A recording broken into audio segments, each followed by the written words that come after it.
Dans Actes 10, 38, nous lisons « Vous savez comment Dieu a oint du Saint-Esprit et de force Jésus de Nazareth, qui allait de lieu en lieu faisant du bien et guérissant tous ceux qui étaient sous l'empire du diable, car Dieu était avec lui. » En d'autres termes, il n'a jamais accompli aucun miracle de sa propre initiative. Par exemple, voyons Jean 2, 1, 4. 3 jours après, il eut des noces à Cana en Galilée. La mère de Jésus était là et Jésus fut aussi invité aux noces avec ses disciples.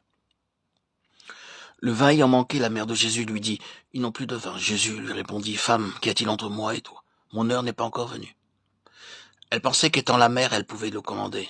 « Mon fils, s'il te plaît, voudrais-tu venir et faire quelque chose ?» Il n'allait pas le faire parce qu'elle le lui demandait. Il faisait la volonté de son Père. Tout ce qu'il faisait, il le faisait avec l'onction du Saint-Esprit et non à cause de l'influence ou de la sympathie humaine. Jean 4,4 dit « Comme il fallait qu'il passe par la Samarie. » Il est probable que les disciples se demandaient pourquoi le Seigneur passait par ce chemin. Il y a 2 itinéraires pour aller de Judée vers la Galilée. Vous pouvez aller soit par la Samarie, soit prendre la route du Carmel. D'ordinaire, les Juifs ne voulaient pas passer par la Samarie parce qu'ils ne voulaient pas boire l'eau ou recevoir la nourriture des Samaritains. Mais le Seigneur insista pour prendre ce chemin plus tard. Il leur dit dans Jean 4, 34, « Ma nourriture est de faire la volonté de celui qui m'a envoyé et d'accomplir son œuvre. » Il passa par la Samarie pour faire la volonté de son Père, pour aider la Samaritaine dans le besoin. Il allait de lieu en lieu en faisant du bien sur l'ordre de Dieu, sous la contrainte de la volonté du Père. Une des grandes intentions du Saint-Esprit est de nous envoyer vers quelqu'un qui est dans le besoin. Nous ne pouvons pas aider tout le monde. Parfois, Dieu nous dit d'aller de voir telle ou telle personne et nous rencontrons quelqu'un de malade ou dans le chagrin, dans le trouble, découragé ou dans quelque autre besoin et ils disent « Vous arrivez à point ». Nous avons besoin de découvrir quotidiennement par la prière « Seigneur, y a-t-il quelqu'un dans le besoin aujourd'hui ?» Et c'est ainsi que Dieu intervient. Dieu est si grand. Il nous fait rencontrer des personnes désirant écouter le message de Dieu. Si nous sommes loin du Saint-Esprit, Dieu nous donne un message de réconfort, d'espoir et de salut.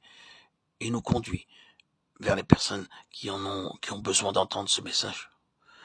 Par lui, nous savons où aller pour son service. Et la vie devient fructueuse.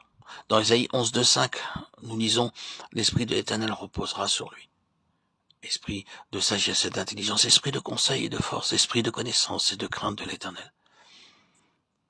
Il respirera la crainte de l'Éternel. Il ne jugera point sur l'apparence. Il ne prononcera point sur un oui-dire, mais il jugera les pauvres avec équité. Il prononcera avec droiture un jugement sur les malheureux de la terre. Il frappera la terre de sa parole comme d'une verge et du souffle de ses lèvres. Il fera mourir le méchant. La justice sera la ceinture de ses flancs et la fidélité la ceinture de ses reins. C'est la 4e œuvre du Saint-Esprit dans la vie du Seigneur Jésus-Christ, la parfaite sagesse. Il prononçait chaque parole avec puissance et autorité. Voyez Matthieu 7, 29, car il enseignait comme ayant autorité et non pas comme leurs scribes. Lisez Jean 7, 46, les huissiers répondirent, jamais homme n'a parlé comme cet homme. Les huissiers tremblaient à ces paroles, et dans Jean 8, 5, 9, Moïse, dans la loi, nous a ordonné de lapider de telles femmes. Toi donc, que dis-tu? Il disait cela pour l'éprouver, afin de pouvoir l'accuser. Mais Jésus s'étant baissé, écrivit avec le doigt sur la terre. Comme il continuait à l'interroger, il se releva et leur dit, que celui de vous qui est sans péché jette le premier la pierre contre elle. Et s'étant de nouveau baissé, il écrivait sur la terre. Quand ils entendirent cela, accusés par leur conscience, ils se retirèrent un à un, depuis les plus âgés jusqu'au dernier. Jésus resta seul avec la femme qui était là, au milieu. Ces hommes étaient persuadés s'être joués de lui. Imaginez-les avec leur barbe et leurs longues robes. Ils disaient maintenant, maître, cette femme a été surprise en flagrant délit de péché. Selon notre loi, une telle personne doit être lapidée. Qu'en dis-tu? Ils savaient parfaitement qu'il avait dit « Je suis venu pour sauver les pécheurs ». Ils voulaient qu'il le répète afin de pouvoir dire au peuple qu'il était contre leur loi, et ils seraient confondus. Ils gardèrent le silence et pensaient « Maintenant nous l'avons confondu, maintenant nous l'avons confondu ». Ils étaient si sûrs.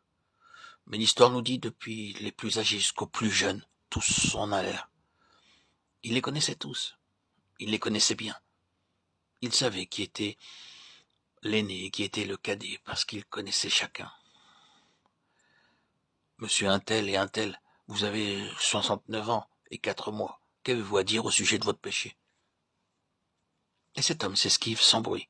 Puis le second, maintenant monsieur untel, vous avez 65 ans, 3 mois et 5 jours, et ce péché, il disparaît. Puis le troisième, monsieur untel, vous avez 49 ans. Qu'avez-vous à dire au sujet de ce péché? Il disparaît également. L'Écriture déclare, ils se retirèrent un, depuis les plus âgés jusqu'au dernier. Que celui de vous qui est sans péché jette le premier la pierre contre elle. Quelle sagesse! Une sagesse et un amour parfait. Avec cette sagesse, il pouvait confondre l'ennemi. Ce n'est pas par la sagesse du monde que nous pouvons gagner des âmes. Les gens pensent qu'avec de l'intelligence, des méthodes modernes et par la sagesse mondaine, nous pouvons obtenir un réveil. Mais ce n'est pas possible. Nous avons besoin d'une sagesse, d'une autorité et d'un amour divin, céleste et spirituel. Notre Seigneur déclare dans Jean 8, 11, « Je ne te condamne pas non plus, va et ne pêche plus. » Quel amour! Quelle merveille! C'est somptueux. Il lui pardonna et la changea également. Il lui commanda, va et ne pêche plus. Il lui donna la puissance de le faire.